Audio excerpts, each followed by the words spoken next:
Hello আমার প্রিয় বন্ধুরা, আমি তোমাদের অমিতাভ স্যার। সবাইকে আমার ইউটিউব চ্যানেলে স্বাগত জানাচ্ছি।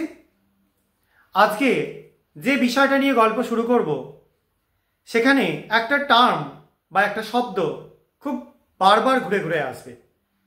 সেই শব্দটা হলো ব্যর্থতা, যেটা আমাদের সবার সঙ্গেই, যারা আমরা একটু বড় হয়েছি তাদের সবার সঙ্গেই কম বেশি কোনো না কোনো বার কিছু কিছু ক্ষেত্রে ঘটেই গিয়েছে। এই ব্যর্থতা আমাদের অনেক কিছু শিক্ষা দেয়। এক হয় ব্যর্থতা থেকে আমরা ঘুরে দাঁড়াতে পারি, আর এক হয় আমরা কালের অতলে হারিয়ে যেতে পারি। তো হয়তো এই ব্যর্থতাই কোনো কোনো মানুষকে তার শ্রেষ্ঠত্বের দিকে নিয়ে চলে যায়।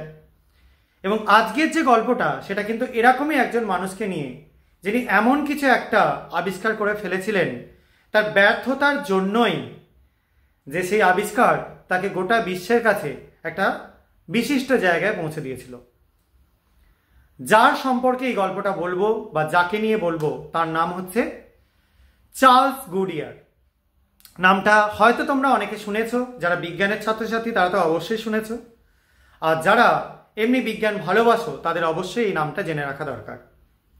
এবং ইনি ব্যর্থতাকে কাটিয়ে ওঠার একটা খুব প্রকৃষ্ট উদাহরণ, যদিও সম্পূর্ণ তার আবিষ্কারটাই হয়েছিল আনচটকাভাবে। তাহলে গল্পটায় আসা যাক। তো চার্লস গুডিয়ার একজন সাধারণ মধ্যবিত্ত মানুষ ছিলেন, অসম্ভব বিজ্ঞান পাগল মানুষ। বিজ্ঞান ভালোবাসতেন, বিজ্ঞানের বিভিন্ন কাজকর্ম আবিষ্কার এগুলো করবার চেষ্টা করতেন। অনেক দিন ধরেই তিনি রাবার নিয়ে কাজ করছেন। তখন কিন্তু অনেক পুরনো একটা সময়কার কথা বলছি, যখন রাবার কি করে প্রসেসিং করতে হয় সেটা জানা ছিল না। মেনলি ইউজ করা হতো আইসোপ্রিন বলে একটা জিনিস, পলি আইসোপ্রিন, যেটাকে আমরা কাঁচা রাবার বলে থাকি, যেটা প্রকৃতি থেকে আমরা রাবার গাছ বা এরকম টাইপের কিছু জিনিস থেকে পেয়ে থাকি। রাবার গাছ থেকে সব থেকে বেশি পাওয়া যায়। এগুলো একটা সমস্যা হচ্ছে কি, খুব বেশি গরম হলে এই রাবারটা গলে যায়, আবার ঠান্ডা হয়ে গেলে, এটা খুব বেশি ঠান্ডায় গেলে গুঁড়ো গুঁড়ো হয়ে যায়। এই দুটো প্রবলেম খুব মারাত্মক প্রবলেম। রাবারের তৈরি কোনো জিনিস বেশি গরমে টেকে না, আবার খুব ঠান্ডা থাকলেও সেটা আবার টেকে না। তো এই গুডিয়ার বলে যার কথা বলছি, তিনি কিন্তু এটা নিয়েই কাজ করবার চেষ্টা করেছিলেন, যে এটাকে যদি কিছু ভালো করা যায়, আপডেট করা যায়। কিন্তু এই আপডেটের চক্করে তার রীতিমতো বাড়ি থেকে শুরু করে সমস্ত কিছু একদম বিকিয়ে গেল। বিজ্ঞানের আবিষ্কার করতে গেলে অনেক বিজ্ঞানীকেই তার অনেক সম্বল, আশা, ভরসা সব কিছুকেই ত্যাগ করে দিতে হয়। তো গুডিয়ারও তার ব্যতিক্রম কিছু নন। তো এরকম করতে করতে একসময় তিনি এমন একটা জায়গায় পৌঁছে গেলেন যে তার হাতে কোনো জিনিস নেই, শুধু বাড়িটা পড়ে রয়েছে, তাও সেটা ব্যাংকের কাছে বন্ধক দেওয়া রয়েছে। ব্যাংকের লোকজন তাকে রীতিমতো এসে বারবার বলছে যে এবার আপনাকে বাড়ি ছাড়তে হবে। প্রচণ্ড মনের দুঃখ, যা কিছু ছিল সব প্রায় বিক্রি করে দিয়েছেন, কিচ্ছু নেই বাড়িতে।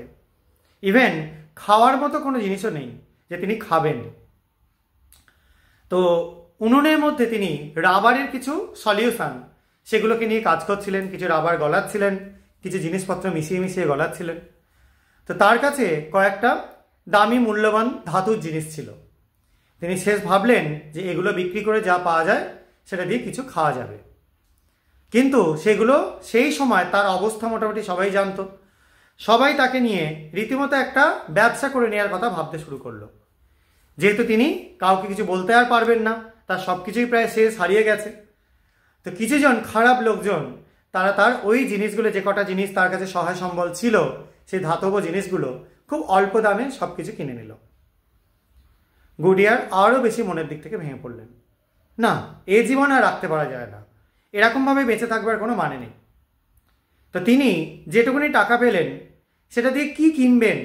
খেয়ে তো মরতে হবে তাকে। কি কিনবেন তিনি ভেবে পাচ্ছেন না। তো তিনি কিনে ফেললেন কি, কিছুটা সালফার, গন্ধক। সেই সালফার কিনে নিয়ে তিনি বাড়ি ফিরলেন। কিছুটা সালফার তিনি জলে মেশানোর চেষ্টা করলেন, কিন্তু সালফার জলে গলে না, জলে মেশে না। তো তিনি কিভাবে খাবেন সেটা বুঝতে না পেরে তার মাথায় এলো একটা জিনিস, যে এই যে রাবারের জিনিসগুলো নিয়ে এতদিন ধরে আমি রেখে দিয়েছি, এটা নিয়ে তো আর কিছুই হলো না। তো এই সালফারটা রাবারের মধ্যে মিশিয়ে যেটা তৈরি হবে সেটাই খেয়ে মরে যাব। এই মরে যাওয়ার কথা শুনে যেন তোমরা কেউ মনে কিছু ভেবে নিও না বা ভয় পেয়ে যেও না, কারণ বিজ্ঞানের আবিষ্কার আমাদের জানতে গেলে অনেক সত্যের সম্মুখীন হতে হবে। এটাও ঠিক তাই, একটা সত্য। তো তিনি এই যে জিনিসটাকে চাপিয়ে দিয়ে তিনি সেখানে বসে থাকলেন, যে এটা মোটামুটি মিশে গেলে এবার আমি খাবো। কিন্তু দীর্ঘদিন 3-4 দিন প্রায় না খেয়ে থাকা, প্রচণ্ড শারীরিক ক্লান্তি, অবসন্নতা, বিষণ্ণতা এবং একটা দেয়ালে পিঠ থেকে যাওয়ার মতো একটা ব্যাপার তাকে এতই তার অবসন্নতা বাড়িয়ে দিয়েছিল যে তিনি ঘুমিয়ে পড়লেন উনুনের পাশে শুয়ে। এবং ঘুম ভাঙল প্রায় 1 দিন মতো সময় পর। শরীর এত পরিমাণ ক্লান্ত, তিনি কিছুই করতে পারছেন না। তার মনে পড়ে গেল, হ্যাঁ এবার তো মরতে হবে, এবার তো মরার সেই জিনিসটা আমার লাগবে। তো তিনি উঠে গেলেন এবং উঠে উনুনের সামনে গিয়ে তিনি দেখলেন উনুনটা নিভে গেছে অনেকক্ষণ আগেই এবং বাটির মধ্যে সেই জিনিসটা তৈরি হয়ে আছে। ওপর থেকে দেখতে দারুণ লাগছে, কাঁচের মতো পুরো স্বচ্ছ চকচকে একটা জিনিস। তিনি টেনে তুলবার চেষ্টা করলেন, যতটা টেনে তুললেন হাত আবার টেনে তত অবধি নেমে গেল। দারুণ একটা ইলাস্টিক বা স্থিতিস্থাপক একটা জিনিস তৈরি হয়ে গেছে, যেটা তিনি এতদিন ধরে করতে চাইছিলেন। খুব অদ্ভুত একটা আগ্রহে তিনি সেই জিনিসটাকে নিয়ে আরও ভালো মতোভাবে দেখতে শুরু করলেন। না, দারুণ জিনিস, এবার একটু পরীক্ষা করতে হবে। নিয়ে চলে গেলেন আগুনের কাছাকাছি। একটু সামান্য পরিবর্তন হলো, কিন্তু আগে রাবারের মতো পুরো গলে বেরিয়ে গেল না।